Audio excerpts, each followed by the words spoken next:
কোন মানুষের বেহেশতে যাওয়ার জন্য ন্যূনতম 4টি গুণ থাকতে হবে কমপক্ষে। প্রথমত, বিশ্বাস স্থাপন করা, ঈমান আনতে হবে। ঈমান আনলে এক ঈশ্বরে বিশ্বাস করতে হবে, মুহাম্মদ সাল্লাল্লাহু আলাইহি সাল্লামকে শেষ পয়গম্বর মানতে হবে, ইত্যাদি ইত্যাদি। দ্বিতীয়ত, সৎকর্ম করা।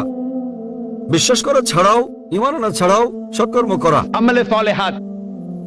তৃতীয়ত হচ্ছে ওয়াতাওয়াসাউ বিল হক, মানুষকে সত্যের পথে ডাকা। এবং চতুর্থ হচ্ছে মানুষকে ধৈর্য আর অধ্যবসায়ের উপদেশ দেয়া। যে কোনো মানুষের জান্নাতে যাওয়ার জন্য কমপক্ষে 4টি গুণ থাকতে হবে। এবং যদি আল্লাহ ইচ্ছে করেন যে কোনো গুনাহ মাফ করতে পারেন শিরক ছাড়া, তিনি কখনো শিরক মাফ করবেন না। আল্লাহ বলেন সূরা নিসা অধ্যায় 4 আয়াত নম্বর 48 এবং সূরা নিসা অধ্যায় 4 আয়াত 116-তে যে আল্লাহ ইচ্ছে করলে যে কোনো গুনাহ মাফ করে দিতে পারেন, শিরক তিনি কখনোই মাফ করবেন না। যে লোক শিরক করেছে সে কঠিন গুনাহ করে ফেলেছে। শিরক একটা বড় গুনাহ। শিরক করলে জান্নাতে যাওয়ার কোনো সুযোগ থাকলো না আপনার জন্য।